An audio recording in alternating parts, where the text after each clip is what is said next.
उधर हरियाणा सरकार ने अधिकारियों की विदेश यात्राओं पर लगाम लगाई है। वित्त विभाग ने बता दें कि सख्त निर्देश जारी किए हैं। सरकारी खर्चे पर साल में सिर्फ एक बार ही विदेशी दौरा कर सकेंगे अधिकारी, और मुख्यमंत्री को भी यहाँ तक कि विदेश दौरे के लिए मंजूरी लेनी होगी। साल में एक बार ही सरकारी और निजी दौरा कर सकेंगे। तो एक बड़ा फैसला, और कह दें कि बड़ा और इसके साथ अलग फैसला और राज्य की ओर से ये किया गया। हरियाणा सरकार की तरफ से हरियाणा सरकार ने अधिकारियों की विदेश यात्राओं पर लगाम लगा दी है। वित्त विभाग ने बता दें कि सख्त निर्देश जारी किए हैं और सरकारी खर्चे पर साल में एक ही बार विदेशी दौरा कर सकेंगे, और यहाँ तक कि मुख्यमंत्री को भी विदेश दौरे के लिए मंजूरी लेनी होगी।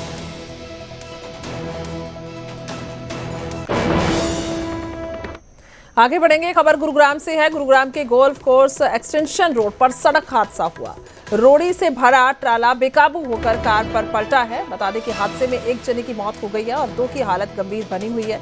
हादसे के बाद मौके से ट्राले का ड्राइवर फरार हो चुका है। तो बड़ा हादसा हुआ और यहाँ पर हिट एंड रन का केस सीधा, और हादसे में 1 की मौत हुई है, 2 की हालत गंभीर बनी हुई है। तस्वीरें सामने आई हैं।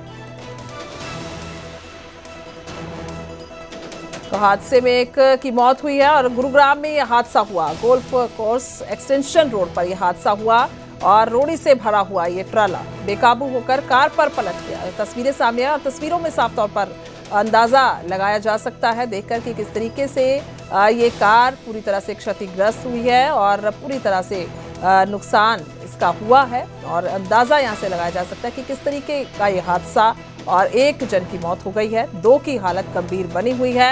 मौके से जो ट्राला चालक था, ड्राइवर था, वो फरार हो गया है। हिट एंड रन का सीधा मामला और अपने आप में एक बड़ा हादसा, क्योंकि 1 जने की जान चली गई है तो हालत 2 की गंभीर है। हालांकि उनको भी अस्पताल में भर्ती करवा दिया गया।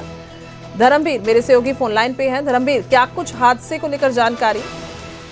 देखिए, गुरुग्राम के गोल्फ कोर्स एक्सटेंशन रोड की ये घटना है जब सुबह के समय में एक जो ट्राला था जो कि रोड़ी से भरा हुआ था, वो एक टैक्सी के ऊपर पलट गया और उस टैक्सी में ड्राइवर के अतिरिक्त एक एमएनसी कंपनी का स्टाफ भी मौजूद था, जिसमें बताया जा रहा है कि एक सिक्योरिटी गार्ड था उस कंपनी का, और साथ में और भी एक लोग उसमें शामिल थे। कुल मिलाकर इस गाड़ी के अंदर 4 लोग थे और उनमें से 1 की मौत हुई है, जबकि 3 लोग इसमें घायल हैं, जो कि 2 गाड़ी सवार हैं और 1 ट्रक ड्राइवर, यानी कुल 3 लोग घायल हुए हैं। 1 की मौत हुई है क्योंकि टैक्सी में 3 लोग सवार थे, जिसमें जो बाकी 2 लोग हैं, जो ड्राइवर और एक युवती बताए जा रहे हैं, उनकी हालत गंभीर है। दोनों को अस्पताल में भर्ती करवाया गया है, जबकि जो जिस गार्ड की पहचान हुई है उसकी इस हादसे में मौत हो चुकी है। ठीक है, बहुत बहुत शुक्रिया धर्मवीर, तमाम जानकारी के लिए धन्यवाद। तो कुल मिला के ये हादसा बड़ा